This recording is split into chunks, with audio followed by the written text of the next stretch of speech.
I would have made it. I would have made it. Listen, today you're late because of me, and you get points for being on time. So now you're only negative a billion points. Yeah, sweet. Making ground. They had chainsaws. Literal chainsaws out there. We couldn't record anything over there. Welcome to the podcast, everybody. This is... Jump the gun on the hay. It's no talent required. I don't give a fuck anymore. Okay, so you got the Regal All Access Unlimited Pass. You saw Scary Stories to Tell in the Dark. Yes. Did you like it? So going into it, I heard nothing but negative things. Not like, oh, this movie's terrible. They were just like, oh, this is not that great. Mm-hmm. I liked it. I thought it was fine. See, It was fine. It's weird. I want to like it because I liked a lot of things about it. Yes. And I feel like if I were 12, which I think is the perfect fucking age for this movie. Yeah, it's definitely not for me. I would have loved this movie because this is. I can't think of a horror film for kids when I was a kid that was actually scary in any way. Like we had Gremlins and it had a couple of weird scenes that kind of got creepy. Mostly it was trying to be funny. We got like Hocus Pocus, which was horror themed, but it was an all comedy. We had Monster Squad, which was not scary at all, but great, good movies, but not scary. This one was not a good movie, but really scary, and practical effects. Yeah. All those monsters in that, I think all the monsters were, except for, the scarecrow with the hole in it. Yeah. The hole was probably some sort of green screen, I would assume. I don't think they actually impaled a guy. But hey man, how much do you love your art? It's like, oh yeah, I'll take an impaling. Yeah. And I'm not going to have my face on screen? Cool, I'll do that. Done. I'll say this about the movie. If it made any sense whatsoever, I think I would have liked it a little bit, but like what about it didn't make sense? Like, one, I hate the whole, it happens all the time where it's like, oh, the ghost is actually just a misunderstood thing. Listen, like, but it's really killing people. So I was gonna say the ghost in the movie, it got fucked over when she was a spoilers, I guess, but when she was when the kid was alive, she got fucked over and she was blamed for murdering all these people, and she didn't. But she did murder people from beyond the grave. She killed children. If it was just like, because like, I guess we're gonna give the spoiler alert right now. Spoilers if you want to see it. Although if you're an adult listening to this, don't fucking see this movie. Take your kid. It'd be a fun one to take your kid to. I'm gonna take my kid back to it. So I will have watched it twice. So like if she had just like, there's a asshole teenager in this movie that like terrorizes the main characters. By the way, really good asshole teenager, like Stephen King level bullying in this movie, which is great. Yeah, if she just went after the bad kids, you'd kind of see the point. She went after everybody. Yep, and including like a cop that did nothing wrong who was not involved with any of it. He had some subtle racism going on. Very subtle. But he never came out and said or did anything racist. Yeah. And again, this goes back to my point of this movie doesn't make any sense.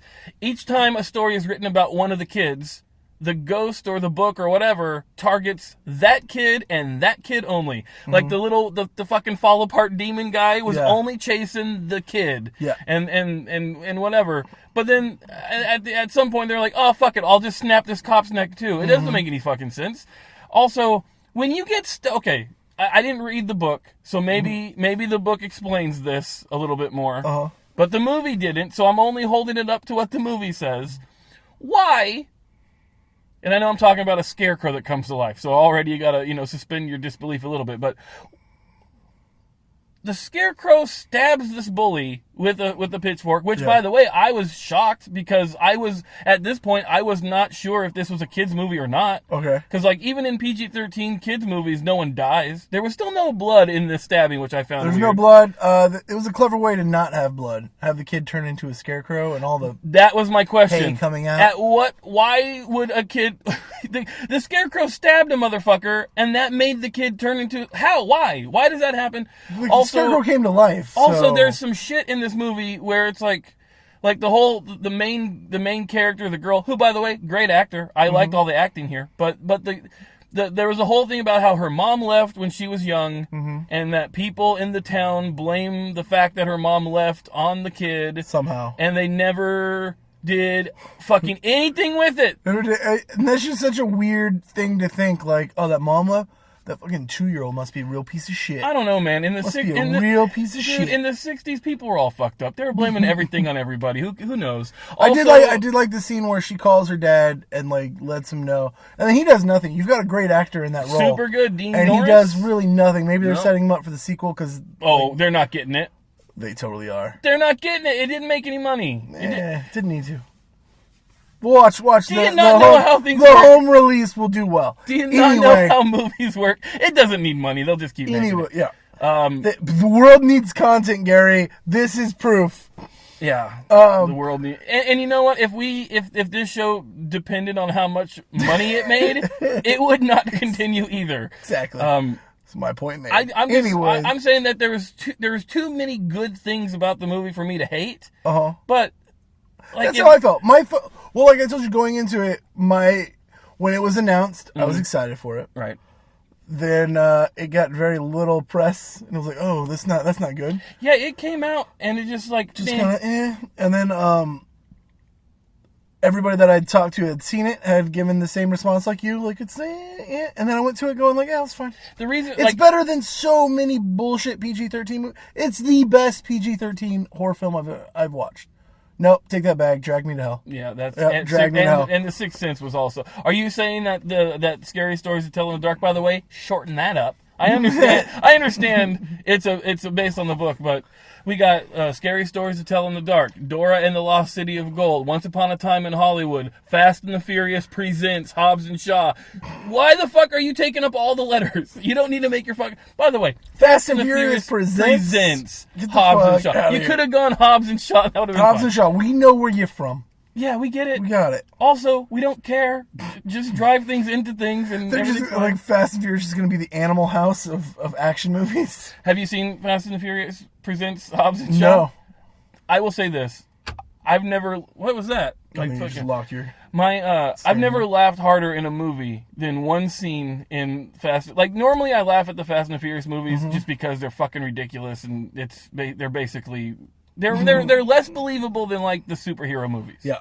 Like I believe Superman could exist more than like Paul Walker driving that car sometimes. But I guess both don't exist anymore. Oh man. Take that. Set yourself up for that one. But there's a scene when you woke up in the morning and I'm gonna stick it to Paul Walker. That's today.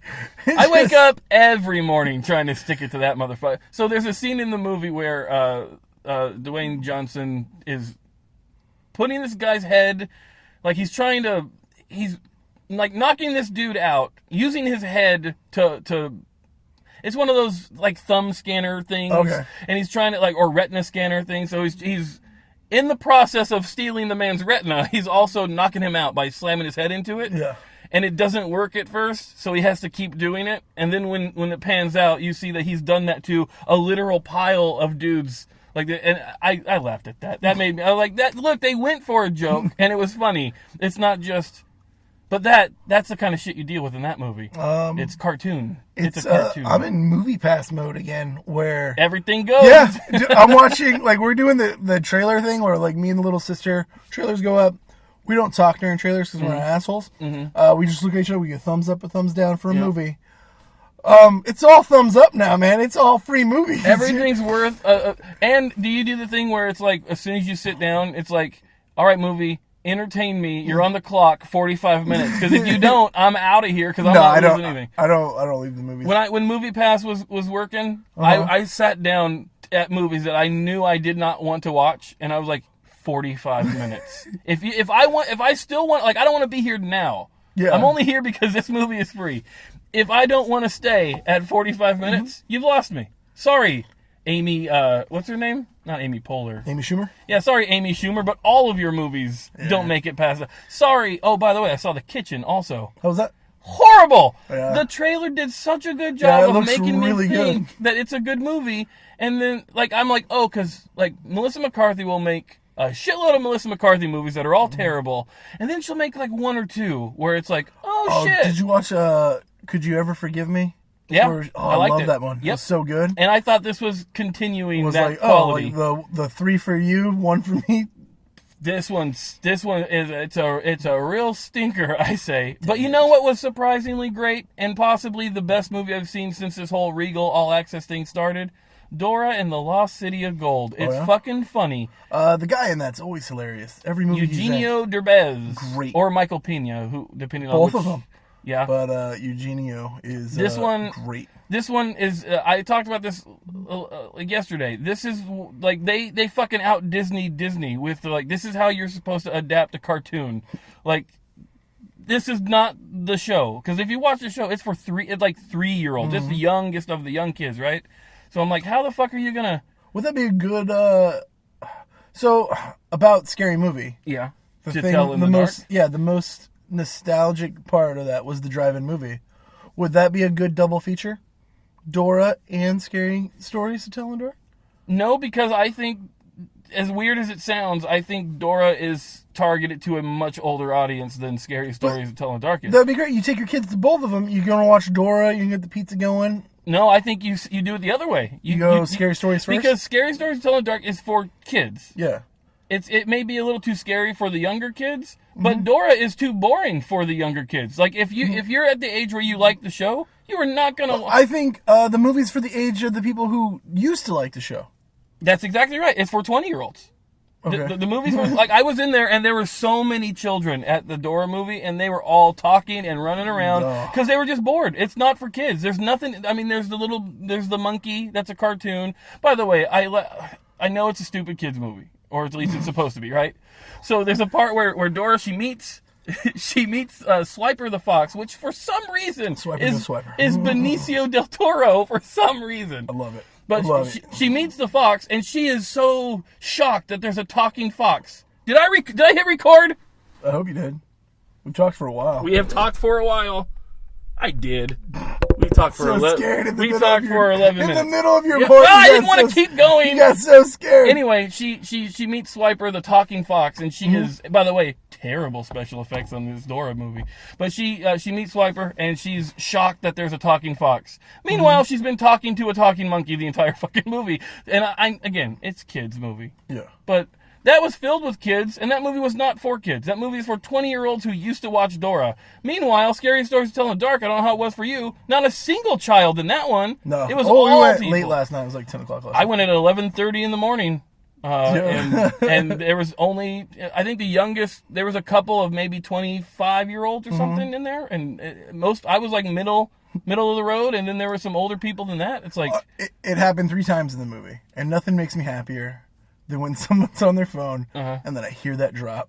Yes. It's so great. Yes. I enjoy being around when somebody out loud just tells people they're done with something.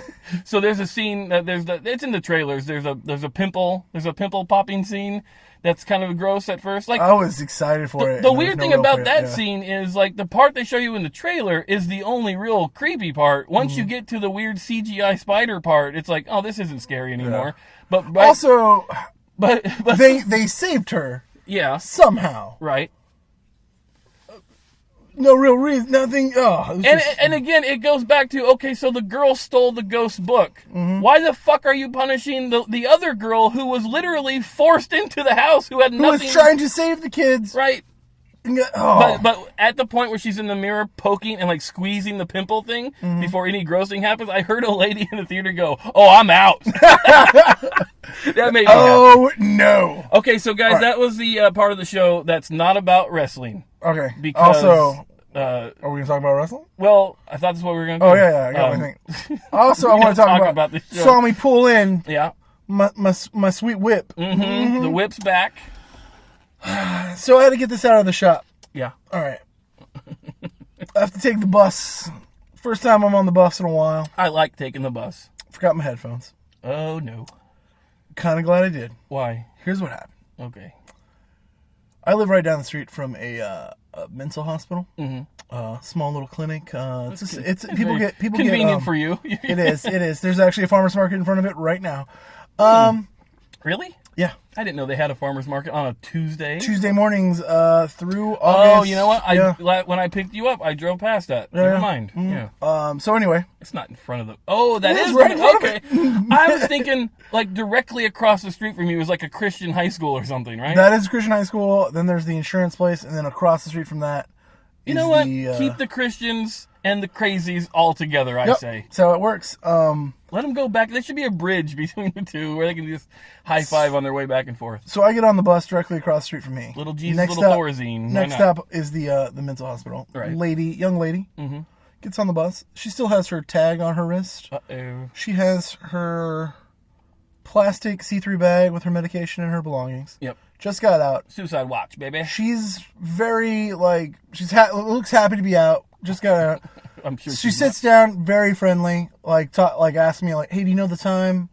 Give her the time, and then she's, real friendly, but, not too, just a regular, I don't want to say just a regular, but just, normal. Yeah, she was like, what's the time? Cool. And then she's like, do you know if she was asking about the free cell phone giveaway things that they have in front of the transit center. I'm all, yeah, if you get there before 5, they should still be set up. And then she's like, oh, cool, thanks. And that's it. No overly talking.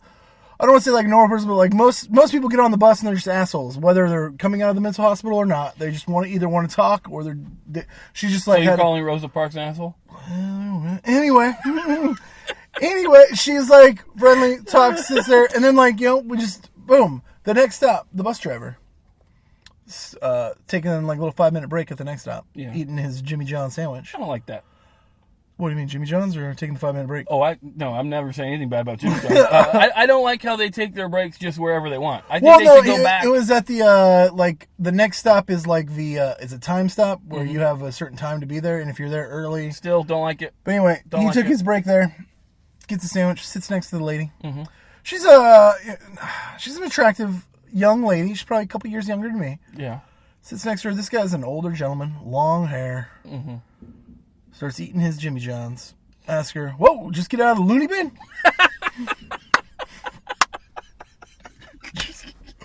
The loony bin! I was like, well, and then she's like, yeah, and kind of bashful. He's like, oh, it gets worse.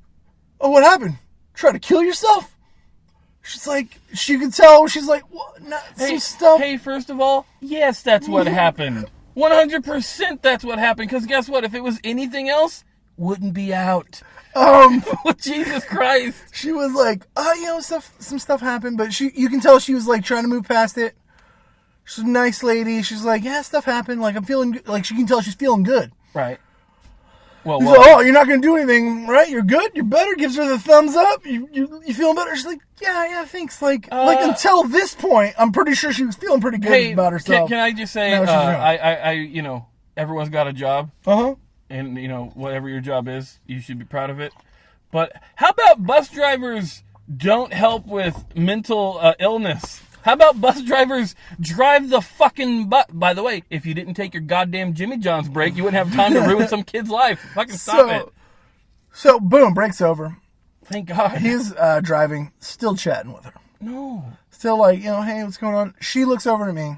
I'm wearing my Hello Kitty shoes. They're awesome. Oh, my God. She's like, oh, are those Hello Kitty? Heck yeah, they are. What's going on? Yeah, they're damn right they're Hello Kitty. She talks about how she loves cats. Oh, Jesus. Cool. I'm surprised you didn't bring her here right now. Bus driver. Oh, I just got a cat neutered last week. It was just starting to get, real friendly with me. And then she's like, yeah, dude, love cats, dude. I'm looking forward to getting a cat soon, blah. Yeah, not this one. This one got torn up by a wild animal not 2 days ago. What the fuck?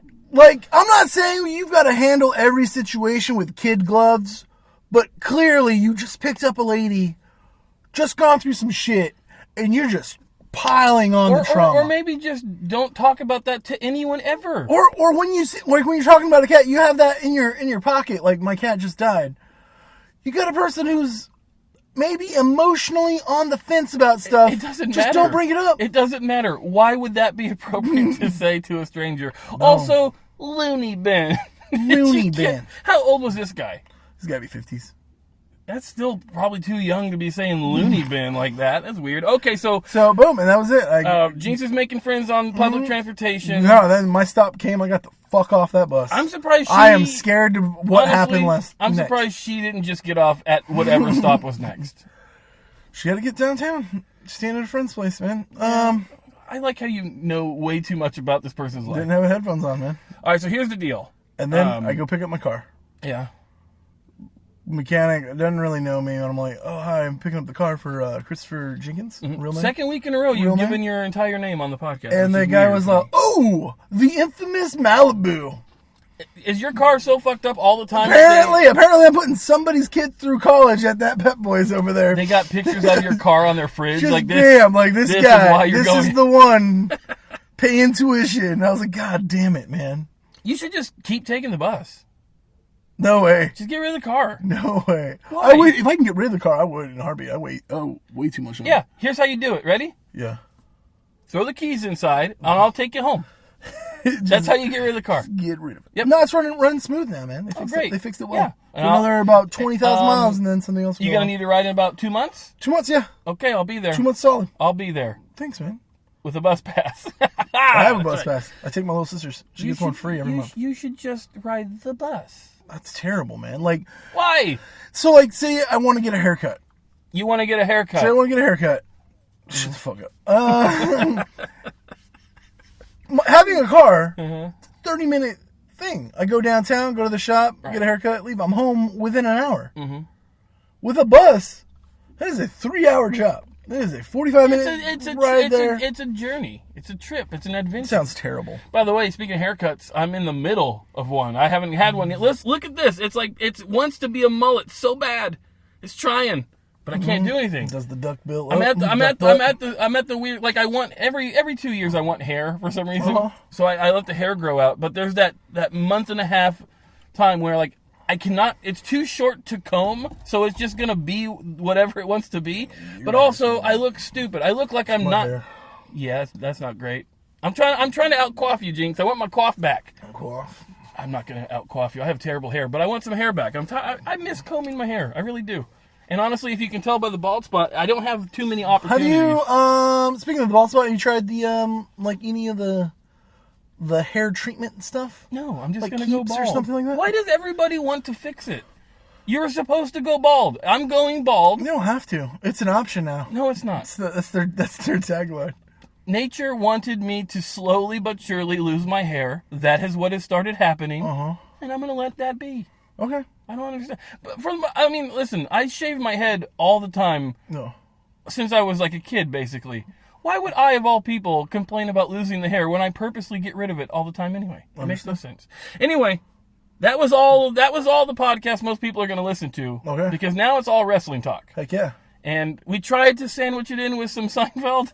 But it's tough, man. I'm not even happy with my cast. Neither am I. Yeah. I'm not happy with we're doing a build-a-cast. We're going to recast Seinfeld using pro wrestlers. Yeah. And I put myself in a little bit of a box. Like, we didn't talk about which wrestlers we could use, but I kept mine current WWE wrestlers.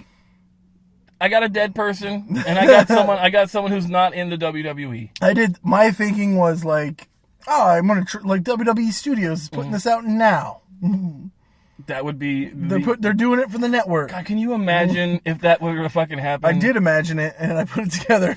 Jesus Christ. Okay, by the way, someone sent us their cast list. Okay. Listener of the show. Cast list for this? Jay Butler Brown. Yeah, they sent me their cast list. Oh, you told them beforehand? Yes. Okay. She sent me the cast list. She got very upset because last time... She sent an email for our last Build-A-Cast, and then we took a week off, and I never read her email. And boy, has she taken up residence in my ass. So remind me at the end of this to read her cast list. Gotcha. So I don't get another fucking email about what an asshole I am. Anyway. Do you want me to remind you? Because I would like her to email you about being an asshole. Let's put it this way. If I don't remember, it's up to you. Maybe you fuck me over and I get that email. Mm-hmm. Maybe by the time we're done with this, we're too hot to read your fucking email. Who knows? I want single layer on the shirt today, just in case. Oh, the single layers. Okay. Sometimes they're for me. That was way too ready. Sometimes, how would I know? You've sung this song before. How would I know? You would say because you single use layers. cheap toilet paper, and this is what you sing to yourself as you wipe your own ass. First of all, ply. Spare no expense. You could have reused single layer, but you went single ply. What single ply? Who's the asshole today? It's not me. It's you. All right. And Jay Butler Brown. 14%. Okay, here we go. Mm-hmm. So we're just so we know, here are the characters we're casting. We're casting Jerry, obviously, George, Elaine, Kramer, Newman, the Soup Nazi, Jay Peterman, Tim Watley, and Putty. I meant to throw in the Maestro too. Well, we're not doing too many. If we had the Maestro, I would have put Natty in there. Natty? Natalia. Why? She would have played the Maestro. I think she would have been a great Maestro. Okay. Okay. All right, so do you want to go first with your... By the way, I think we might have a few overlaps here. Okay, the same people? I doubt it. I think we might have used some. I think we did. I doubt it. Okay, do you want to go first with your Jerry? Or how many do you think we have in a row? How many I don't, that we have in the same? Maybe not the same... But we use the same wrestler? Yeah. I'm going to say 2. All right, I can see 2. I think we got 2. Okay, so you want to go with your Jerry or you want me to go? I'll go with my Jerry. Okay, who do you get? Dolph Ziggler. He's a comedian. He's a comedian. He's got range. Mm-hmm. And he acted like Goldberg was a threat. Great. That was the funniest thing. And then he did it again last night. Did you watch it? No. I watched a little bit of it. I watched the Sasha Banks stuff, and I watched... Where he got beat, he tapped out to The Miz, and then afterwards did the same thing, where give me the mic, I got my ass beat, but he's like, any asshole can get lucky. All right? You can't face me one-on-one like a man, and then he just comes out and beats him down again. Dolph Ziggler deserves so much more than he's getting right now. And he really is a good comedian. It's not just... you would think he'd go up there and all of his stuff is kind of...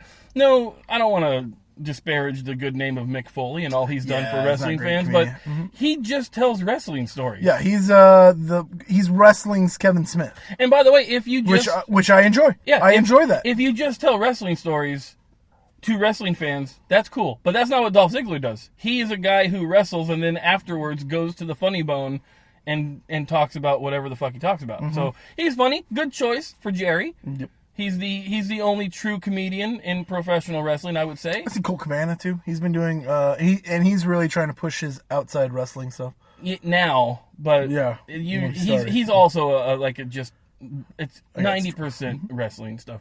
That's a good one. Mm-hmm. So I went a different route. All right. I went with someone who's been known to be funny in wrestling as well. Someone who's got a sense of humor.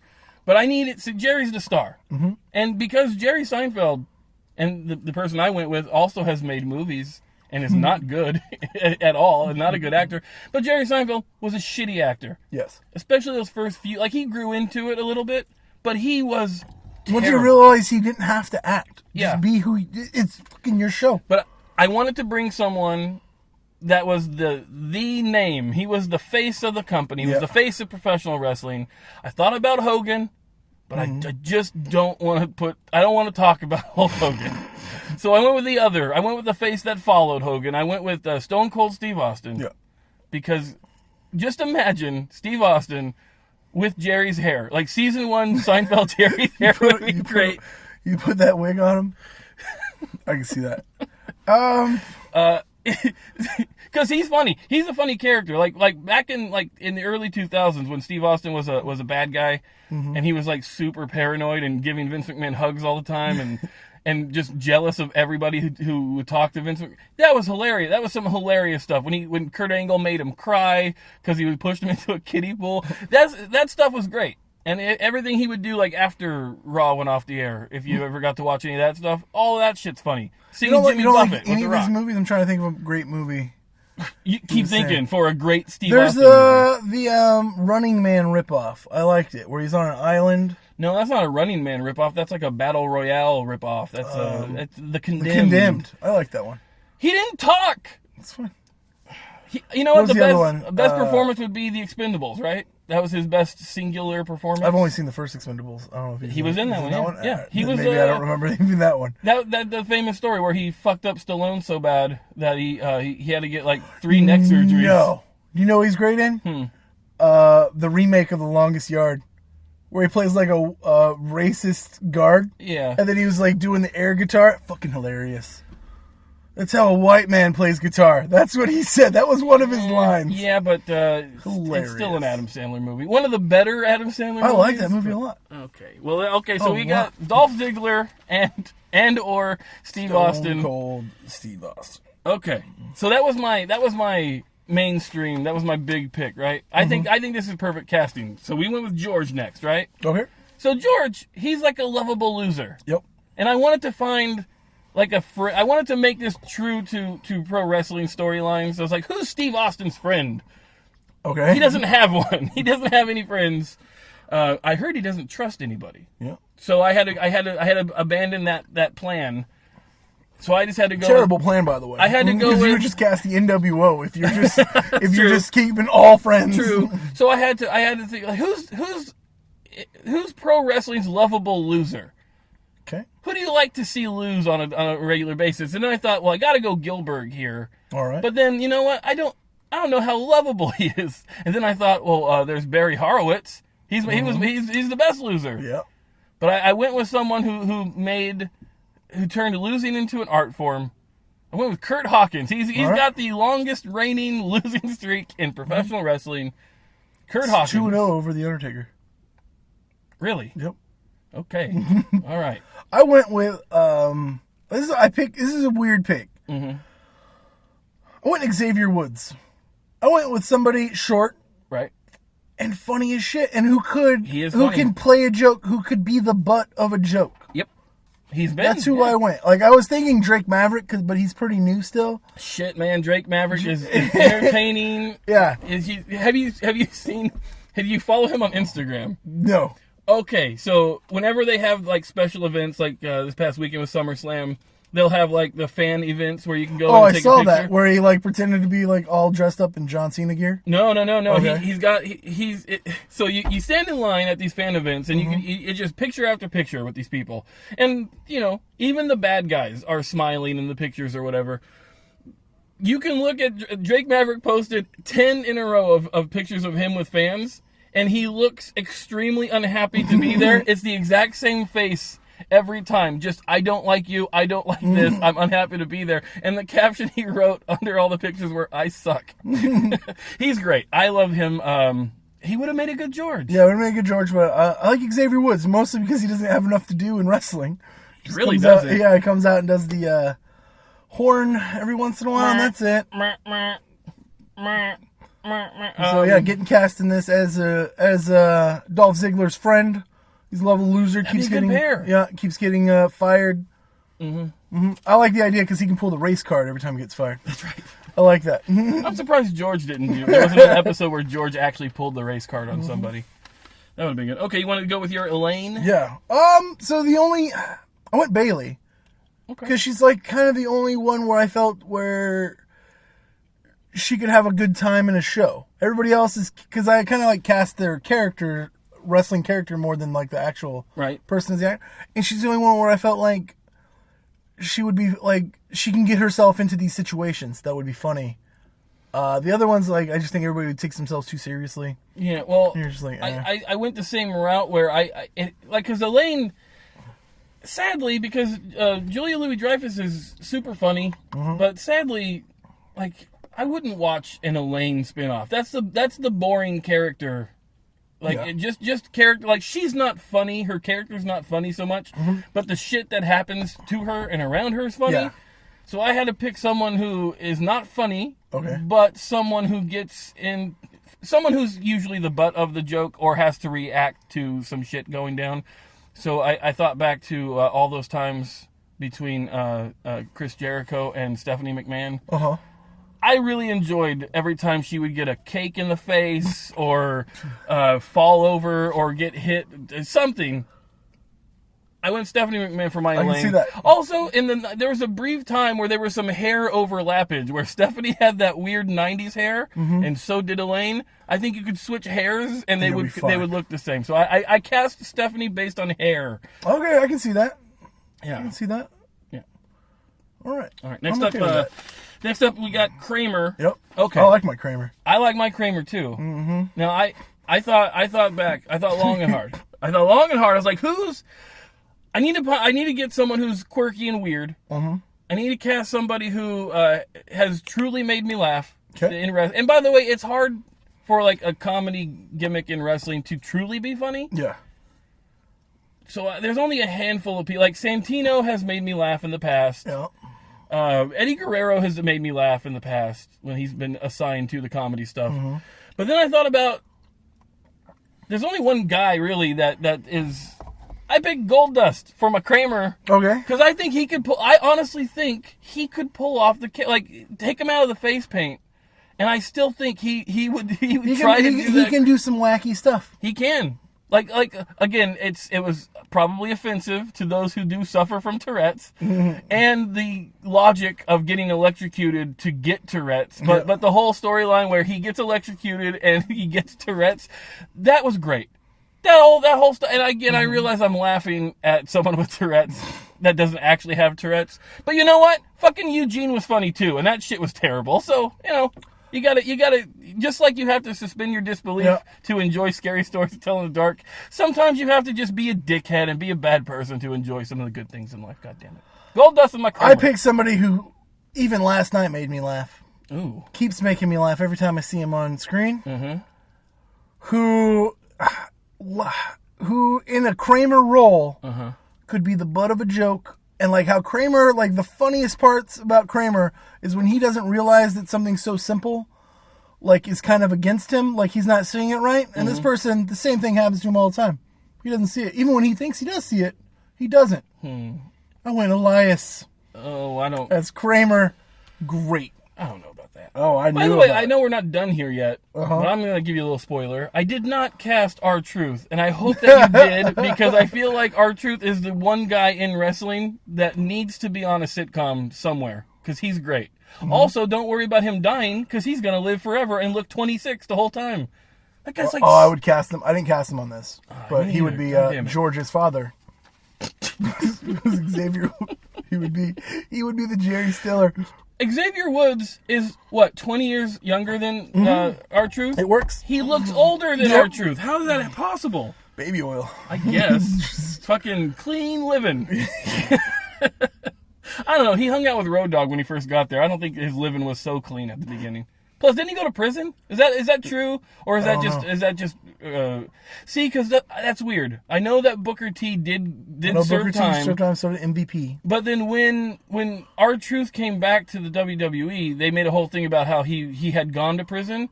Now I'm starting to think that maybe that's maybe arrested once. I don't even think that's true. I think that's another case of Vince McMahon he's a saying, black guy. Vince McMahon saying, "Oh, that he didn't go to another organization. He's black. They'll believe he got arrested." Next up is Newman. All right, now we're going to the sub characters where we could really have some fun. And I did Newman. Yeah.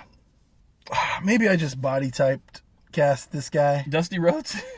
Paul Heyman. Wow. Yeah. Yeah. I don't know, but body type wise, yes. Mm-hmm. But I think he can. Dude, he's the perfect George. Why didn't we go with Newman? I thought about that, but man.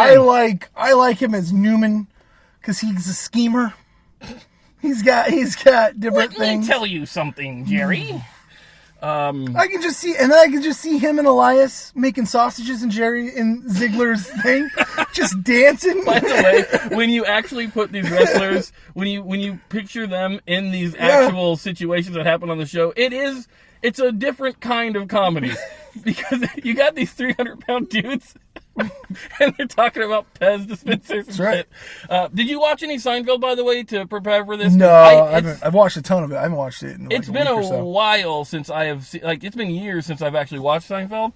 So I do it all the time. Like, it'll be on TBS or something. I know it's always on. Next hour, I'm watching this. Because it's always on is why I don't watch it, I think. But, so I went to the old Hulu, fired some up. Mm-hmm.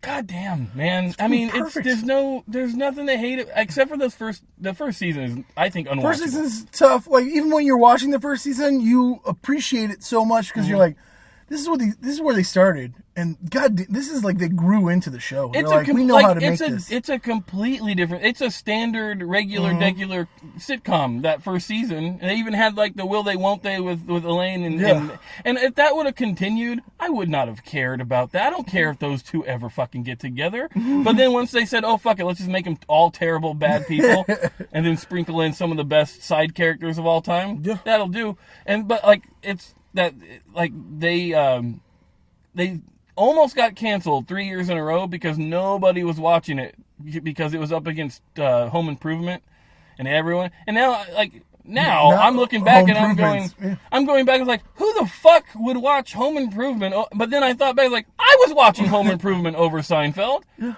And then you go back and you compare season 1 Home Improvement to season 1 Seinfeld. Home Improvement's a better show, better actors, better everything. Yep. And then Home Improvement stayed Home Improvement, and Seinfeld became one of the greatest comedies of all time. Anyway. And then we were making it better. Well, we're making it different. We're making it different. My Newman, see, I had to make this, I need it. So we got Stone Cold as my Jerry. I had to go Vince McMahon for my Newman. Okay. Just because they got that built-in, the hatred. But can you imagine knocking on the door? Hello, pal! That would be great. I would love that. And plus, he's going to die soon, hopefully. and we need to give him something to do. No, he's going to get the XFL thing going on. Hopefully he leaves wrestling. Oh. Even though I read that he's going to take a bigger role in NXT. Why would you do that? What? Vince? Yeah.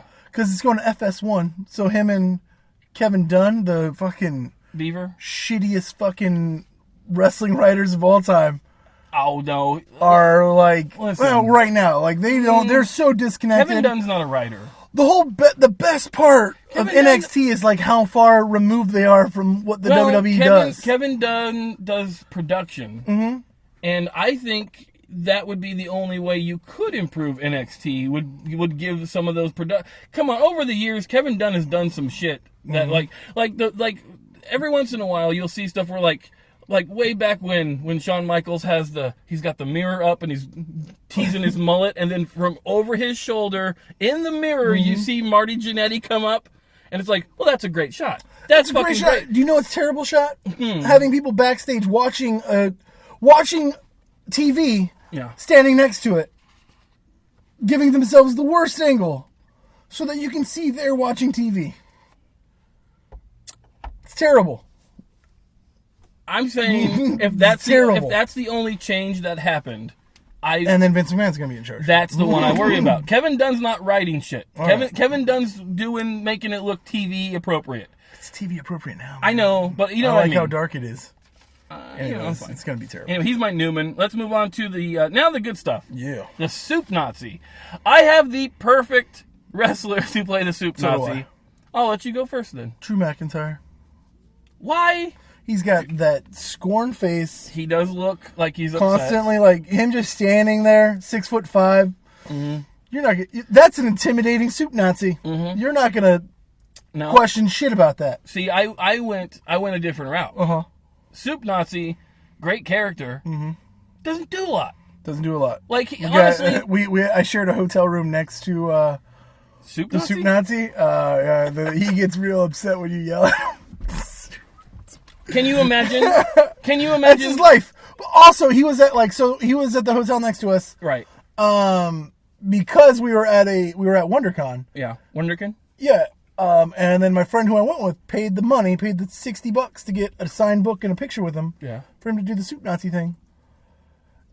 You can't get too upset at people yelling at you when that's kind of your only thing, and you're making money that weekend doing it. The problem with this is, you can't go to conventions if you're that guy. And if you're that guy... Well, you go to conventions because you're making money. But I mean, if you're that guy and you have a problem with that shit, you can't go to conventions because that's what those people are there for. In his defense, he was just taking out some trash and people were yelling at him, and he was just like... Right. He like waved and did he seemed annoyed, But he didn't act annoyed. He wasn't like, please leave me alone. He's like, hey. During the convention, he's got no room to complain. Yeah. But just imagine, everywhere he goes, everything he does, every human he sees, he could change his look. Wants him to do the soup Nazi thing. And that guy's been in shit. He's been in movies and television shows, none of which you know, because all you ever see, even when he pops up in movies, like he's done a bunch of stuff in the 80s, like action movies, he's just like random dude number 2. I don't see that. I just see Soup Nazi in that Die Hard movie or something. And that's sad. But here's the thing. Soup Nazi, great character, but he doesn't do anything. He just has the one thing, and the one thing he does is great. Yes. If you asked him to star, like if they had an episode, you know, sometimes sitcoms will do episodes where like they take the whole cast and they're gone, and it's just one of the side characters, like It's Always Sunny. He's got to find his wife who left him. Like who's the hobo from It's Always Sunny? What's his name? Nichols? Cricket? Cricket, yep. So every once in a while they'll give him an entire episode where none of the cast is in it, it's just him and his story. You couldn't do that with Soup Nazi. No one would want to watch it. Got it. But the one thing he does, so memorable, so great, which is why I went with Mr. Bill Goldberg, because Bill Goldberg sucks at almost everything they ask him to do, except for the 60-minute matches where he does 2 moves, screams at the crowd like a crazy person, and then leaves. Yep. The entrance is good. What little he can do is good. Perfect. But I don't want to see a 30-minute Bill Goldberg match. I totally understand. And you know what? Kudos to you for casting a Jew as a Nazi. I didn't think about that, but there you go. Kudos. Well, he wasn't a real Nazi. Come on. All right. Next up, Jay Peterman. Yep. Well, I like this one a lot. Easy for me. Shane McMahon. I can see it. Yeah. Similar hair. Similar hair. I think Shane... So Shane, I complain about as a wrestler a lot. But as his heel persona, he's funny. I think it's very funny, and I think he could play an aloof character like Jay Peterman. Because I think his Jay Peterman would be his impression of his dad. Yeah. That's how he would play it. Yeah. And I think that would be funny as fuck. My problem with Shane McMahon is when he's the bad guy and he's getting his ass kicked or cheating to beat the good guys, that makes sense to me. Yep.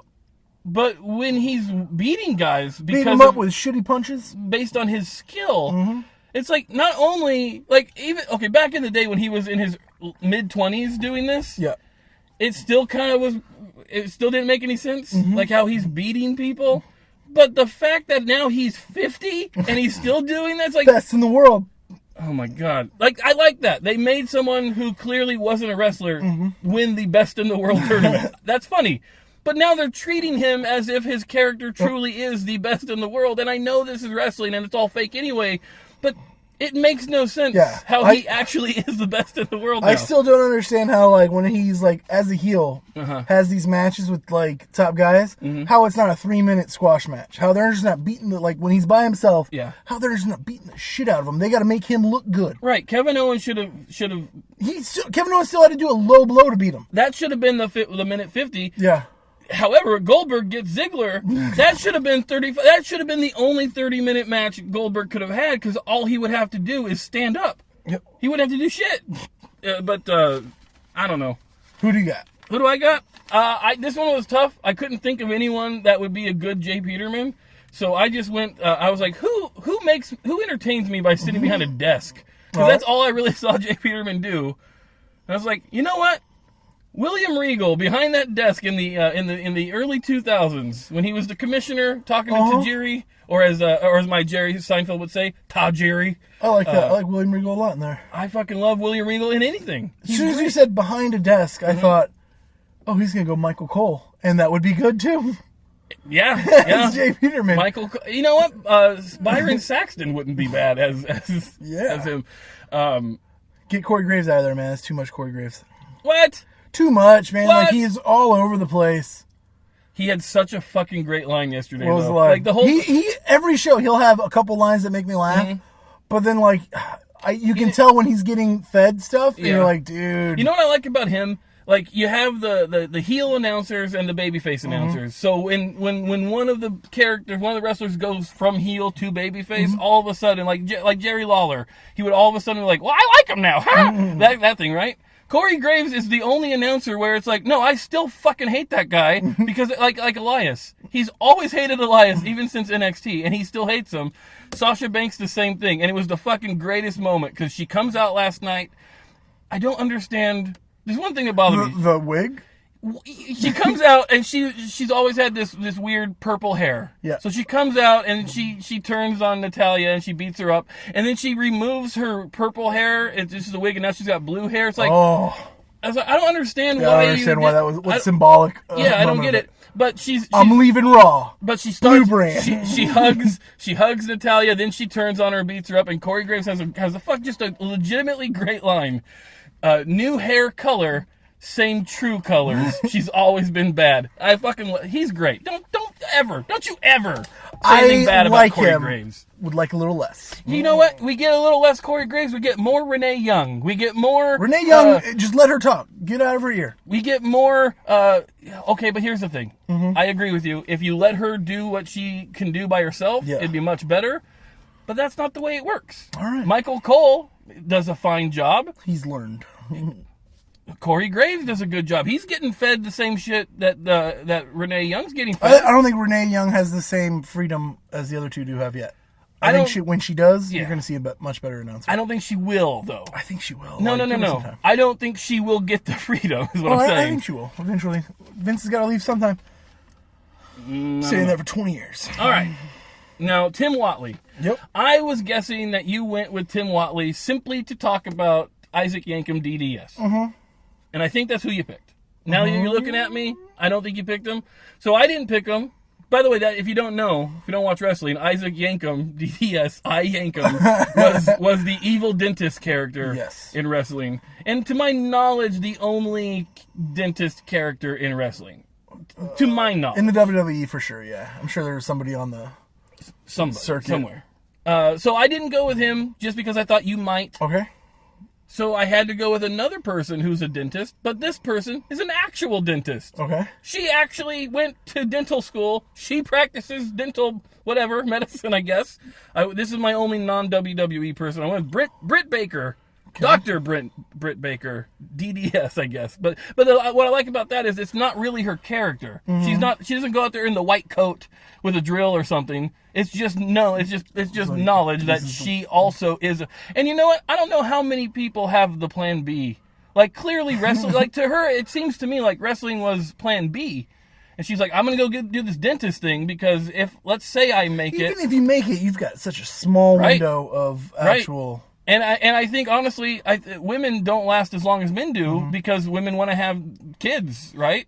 Yep. And also, they kind of fire you if you don't look great. And even now today, it's better for women in wrestling. Still, it's not ideal. If you don't keep it in business, Vince McMahon's not going to keep you on the payroll. Yeah, what do you call it? I watched or I read an article with Alex Shelley who went back to school and stuff because he was in TNA for a bit, and he's like. Once you realize how misused you can be, he's like, I should probably back this thing up. Yeah, nothing will make you reconsider college like TNA. TNA wrestling. It's like, I'm out of here. Also, Mrs. Adam Cole, baby. another. So there's my WWE connection. Cool. So mine is it Isaac Yankem? It is not Isaac Yankem. Oh man, I could have used him. I went with somebody because Tim Whatley's got that air of. I'm better than you, even at his party. Is it Jericho? No, man. Jericho? I went the Miz. I think he would be great, Tim Whatley. You know what I think of that pick? Great. No. What? I think it's awesome. I think he would be perfect. He already, I mostly thought of this because last night him and Ziggler were going at it, and Ziggler was my Jerry. Yeah. And I could see that whole, little beef. Question. Go for it. Let's assume we're not counting The Rock. Okay. And let's assume The Rock is a good actor. All right. Is Miz the best actor? Is Miz the best wrestler / actor of all time? Because I've seen him do dramatic stuff. Yeah. I've seen him do action stuff. And to me, when I watch like an action movie, I don't believe when I see people like The Rock and John Cena who are that fucking like there's never been a cop that looks like John Cena ever. There's never been any sort of athlete or detective, firefighter that it looks like that man. Even like military movies like The Expendables. Yeah. You know, like when you see pictures of like SEAL Team 6, they're just CrossFit guys, man. Yeah. Those are guys that like they've realized, guess what? Endurance is better in this situation than being able to lift 600 pounds deadlift. But The Miz looks like a guy who's just in really good shape. Yep. And I believe him as a guy who can fight. I believe him as a guy... And, like, I like how, like, every movie detective looks like the worst... Like, physically, the worst-shaped movie detective of all time is Bruce Willis from Die Hard, who is still in much better shape than most people. But if you watch Forensic Files, and you look at who the detectives are... They're guys that look like you and me plus 15 years. It's like there's not a lot of action that goes into to doing these things. We're on the desk a lot. Paperwork, desk duty. Paperwork solves crimes, James. It's important. All right, our last one. Last pick. I'm happy with this last one. I'm only happy about this last one because I get to talk about this person. Because as a kid, I was the only person who liked this guy. Like, you know, there's people in the wrestling world that people just kind of make fun of as being, like, lame or just not... Even if they were good technical wrestlers, they're just like, nobody likes that guy. Like a Billy Gunn. Like, nobody likes Billy Gunn. I liked Billy Gunn, but I've resurrected this man to come in here and be my putty. Partly because I wanted to talk to him, and partly because if Elaine is Stephanie McMahon... This guy is someone that she could have a relationship with without technically really liking him. So I went with Test. I gotta go Test. When I was like 15, my favorites in this order. This is a weird top three. It was Steve Austin. Yeah. Steve Blackman for some reason. And then Test. I love Test. Steve Blackman could have been Soup Nazi. Yeah. Or the Harris brothers, who are legitimate Nazis. They could have gone with both of them. Dual role. Could have done on Olsen twins. So, I don't want to say I celebrated when Tess died. What? It wasn't a celebration. What? Why would you? It was a culmination of me being right, though. Well, if you looked at that man in those last couple of years, it looked like he was going to pop. Yeah. So, what happened was, my friend Israel, he made the statement... Test is world championship material. He's got world champion written all over him. And I'm like, no, he doesn't. Like, it's not going to happen. And then the scary parts happened where he went to ECW. Clearly could have been world champion in ECW. Yeah. Even worse, TNA. Showed up at TNA. Yep. And I was so scared. He's going to be a TNA champion at some point, and my friend's going to be right. No. And then he died. And I was right. And by the way, I don't even think they would have given him I think they would have given him the ECW title at some point. When he popped up in TNA, I remember looking at him going, "Oh my God, your head is so tiny compared to the rest of your bloated body. Yep. You need to stop doing steroids. Come on." It's like you're big enough. Like, you're not getting over not because your body. You're not getting over because you're terrible in the ring. No, that's not true. That's not true. I enjoy a test match. I do. I would the big boot. I enjoy the test matches. Right. I enjoyed the Shane McMahon test match. I enjoyed. There was the Brock. Go back and watch the Brock Lesnar versus Test match from like 2006, I think, or 2005. He was good. He was not as good as. Listen, if he could talk. Championship material. When he was in the Un-Americans, the whole Canadian thing, that was good stuff that he was doing. When he was with... he's a solid mid-carder. When he was with Stacy Keibler and just convinced he was the eye candy of the two, that was good stuff. The Scott Steiner stuff was good. What was up with his eyebrows towards the end? His whole face, right? He was getting shit done? No, I think it was just the roids. Like he was doing. It looked like he was. It was like him and Johnny B. Bad were going to the same face person. That's what it was like. All right, so fucking Johnny B. Bad. So my putty somebody that could fill out that 8-ball jacket. Yeah. Somebody who I think... forgot about the 8-ball. Somebody who I think has that type of dry humor who could really kind of pull it off. Mm-hmm. I went Cesaro. Yeah. I think he could be hilarious. I thought you were going to go 6 when you said 8-ball jacket. I guess 6-ball would be. You call me the 6-ball. So there we go. I have my cast is Jerry. We got Steve Austin as Jerry. We got Kurt Hawkins, who none of you know, as George. We got Stephanie McMahon as Elaine. Goldust as Kramer. Yeah, you're noting. Vince McMahon as Newman. Goldberg as the Soup Nazi. William Regal as Jay Peterman. Britt Baker, who also none of you know, as Tim Watley. And I got Test, my favorite wrestler, as Putty. And you have. And here is my Seinfeld list: Jerry, Dolph Ziggler. Kramer, Elias, Elaine, Bailey, George, Xavier Woods, Newman, Paul Heyman, Soup Nazi, Drew McIntyre, Jay Peterman, played by Shane McMahon, Tim Watley, The Miz, and then Putty is Cesaro. Yeah, normally I ask for you to send in emails as to which one of us you think did better. Don't do that, because I agree Jinx won. I think Jinx did a better job with this one. But now, before we end, let's get to Julie Butler Brown's email. Basic bitch stuff here, Julie. I gotta tell you. Now she didn't include reasons why she cast these people, but this is the basic of the most basic bitch stuff I've ever read. Jerry Seinfeld, she cast. Would you like to guess? She went John Cena. Very close. Take another guess. Extremely close. Maybe 2 years off. 2 years up? Yeah. The Rock. She went Roman Reigns as Jerry Seinfeld for no fucking reason. Would you like to guess who she picked as Elaine? Becky Lynch. Again, very close. Ronda Rousey. As Kramer, who do you think she went with? Edge. Mankind. Why? I don't know. As George, she went with Vince McMahon. Kevin Owens. I can see that.